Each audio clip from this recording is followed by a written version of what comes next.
weapons, a Stellaris weapons tier list. Let's start with the crowd favorite. Strikecrafts deals a lot of damage and have insane range, destroy fools from afar, and bypass evasion and shields. SS tier, a must-have on every— Wait a minute, who the hell wrote this? Excuse me. Strikecrafts are by far the most overrated weapon in Stellaris, yet still somehow gets repeatedly preached by even veteran players. They literally have no first strike, get hard countered by artillery, and take a long time to start doing actual damage, in which your fleet would already be wiped out. Its only actual use is to distract enemy strikecrafts, intercept missiles, or to force enemies into an engagement. C tier. Yeah, not great, but hey, at least it's not useless. Lasers, the generic starting energy weapon. They don't have anything special aside from the bonus damage to armor and half damage to shields. C tier, not great, not terrible. They're basically bootleg plasma launchers. Plasma launchers, basically better lasers that suck even more against shields. The main use of this weapon is as a bootleg proton launcher for early game or as a support weapon later on. B tier, a surprisingly decent weapon fitted on basically everything that's not neutrons, artilleries, or mega cannons. Railguns, the generic starting kinetic weapon. Bonus damage to shields and half damage to armor. Contrary to popular belief, the railgun projectile does in fact land instantly on launch. How this works is not known. Maybe some quantum tunneling bullshit. B tier. Unlike lasers, it doesn't have something to eclipse it, so it actually has some use later into the game. To fill up slots that aren't S tier weapons, that is. Autocannons, basically railguns, but worse. Autocannons' high damage against shields doesn't really matter much when you can only put them on small slots. Yes, that's literally what makes them weak, because larger slots in general have an outsized range and damage modifier, which makes smaller weapons in general worse. And to add insult to injury, they also fire a lot, which triggers a lot of enemy disengagement. D tier, not useless but not ideal either, generally only used in corvettes, and as you can probably tell from my other videos, they suck, so this weapon is too. Disruptors, by far the most loved weapon by noobs and the auto designer. Bypasses shields and armor but has no range and deals literally no damage. It's so bad that it loses in literally every situation. What's so hilarious about this tech is that it literally makes your stations worse, and there's nothing that you can do about it, because for some reason the Starbase AI really loves to mix them with normal weapons, even when mixing them is literally one of the worst strategies in this game. This is amplified when you use the auto designer. Imagine a battleship with a mega cannon and a bunch of disruptors. There literally could not be a worse design. Trash tier, so bad that it goes beyond the tier list into the garbage can. It's literally a waste of physics research.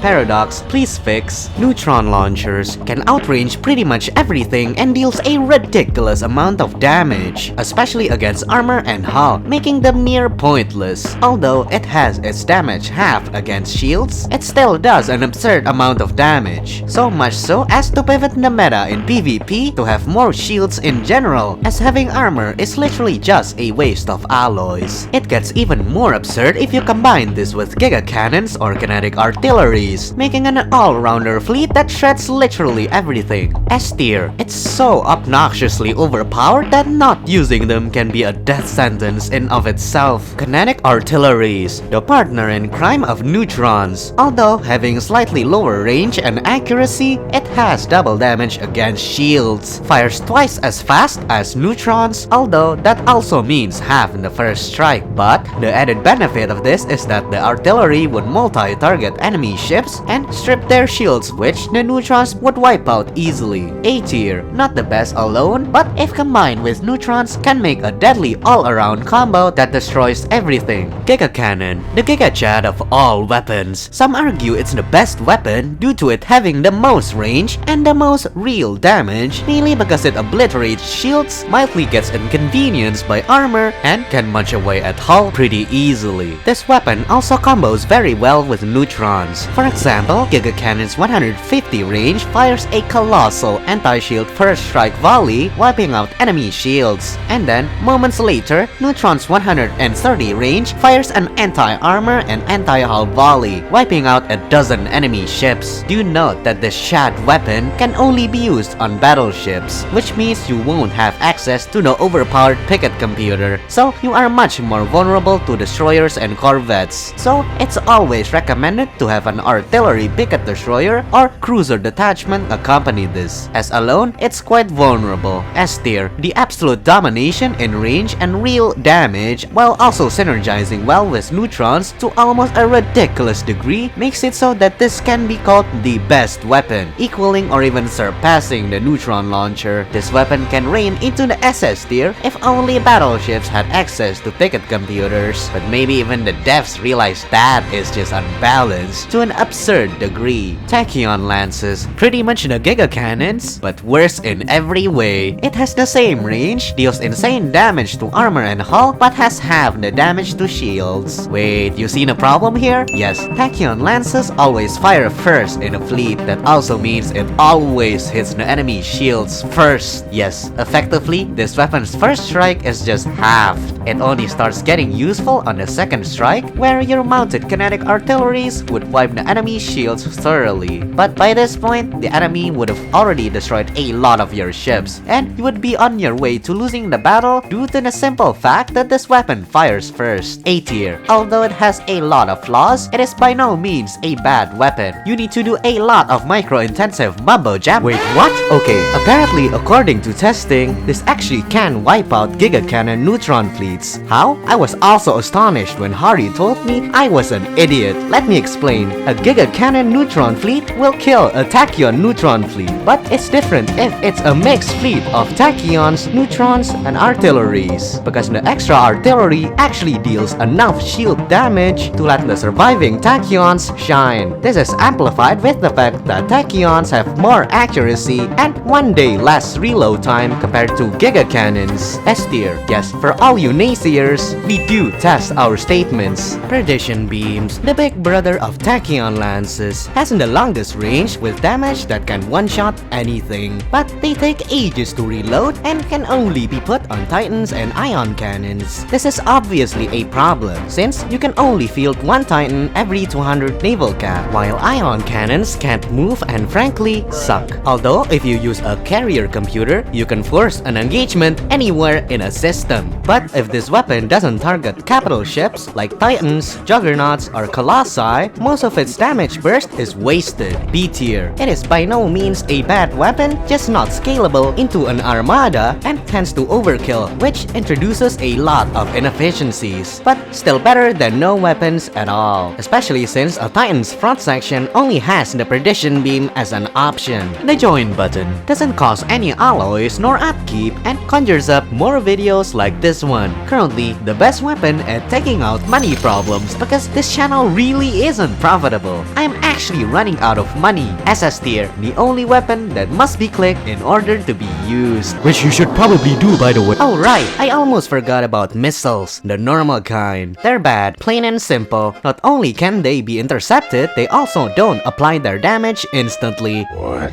Now, this may sound strange, but in this game, pretty much every weapon deals their damage instantly. This single fact just makes missiles so bad in all situations. It doesn't help that it can only be fitted on very special mounts for specifically only missiles. So, not only do you get a bad weapon, you're also forced to have a bad section slot for your ship that are either medium or small slots, which is just worse. E tier. You can probably tell from the rant that this weapon sucks. Just watch Best Size or Worst Weapon 2 to understand the specifics. Swarmer missiles. Wait. So they're literally just worse missiles? Let me put this into perspective. Alright, let's summarize. They do fire twice as fast and have higher health per missile at the cost of the missile's evasion. But why? E tier. This is what could only be described as a waste of engineering research, akin to the Disruptor, but at the very least, it doesn't make your auto designer drunk. So this isn't truly garbage, just terrible. Torpedoes. The only decent missile weapon, and even then it's not that good. Wait, what? it has low range compared to its brothers?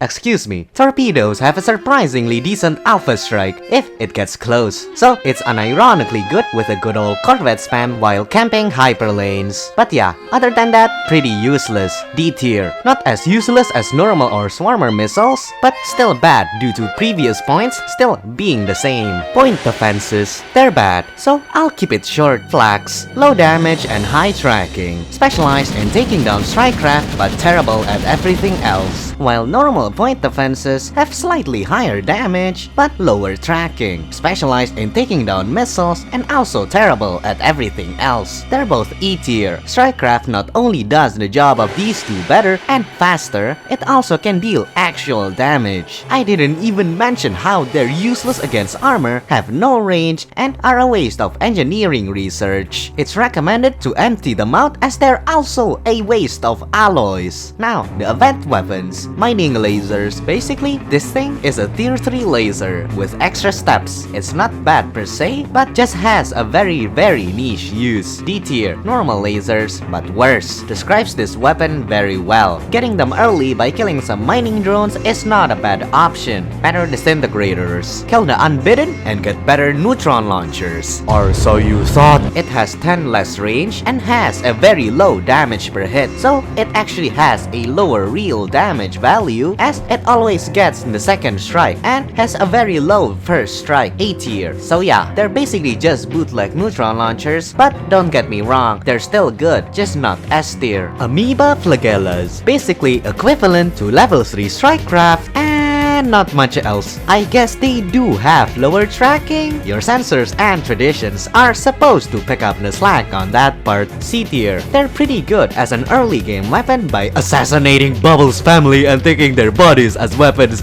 Energy siphons. After extensive research on dead bodies of Bubbles' family members, we have found a way to drain enemy shields very quickly. Terrible against armor and no range. D tier. Although somewhat equivalent to level 3 railguns, it's not recommended to use as it's an exclusively small slot weapon on top of everything else. Null Void Beams does insane shield damage if you ignore its awful DPS and terrible damage against armor and hull. At least it has good range for its large slots and is equivalent to level 3 railguns. D tier. After the shields are down, this weapon is just dead weight. Not to mention that this becomes useless once you get level 4 railguns, which although having lower range is at least not entirely useless against armor and hull. Swarm Strikers actually has slightly higher damage and stats on everything. Also has a nifty ability to slightly penetrate armor and can be described as the tier 4 strikecraft. C tier. Still not great but also not terrible. The main problem is that you can only gain these by killing a Pretheran crisis ship, and depending on the difficulty and time of spawn can be insanely hard or just plain irrelevant. Scourge missiles, a good missile weapon, is simply impossible. Until now, this thing has the same DPS as a proton launcher and has a lot of range. This single weapon makes missile corvettes a terrifying prospect as it basically has the same range and damage as a proton launcher but faster and cheaper. B tier. Sadly, it is still a missile. Even then, the surprise factor of this weapon is so high. The main thing holding this weapon from A or even S tier is the fact that you need to first kill a Pretheran ship and can just appear too late to be relevant in the game as you'd already be knee-deep in repeatables by then. Cloud Lightning. To summarize, they're bigger disruptors. They also suck. I'm calling all of you Cloud Lightning fans out. This thing sucks. Has no range, pathetic damage, and highly unreliable. Doesn't help that you need to find a Void Cloud in the first place. E tier. Slightly better than disruptors, but still not recommended to use, especially in combination with normal weapons. Oh wait, I almost forgot. What about arc emitters? Oh sorry, they were just so useless that I completely forgot about them. They are,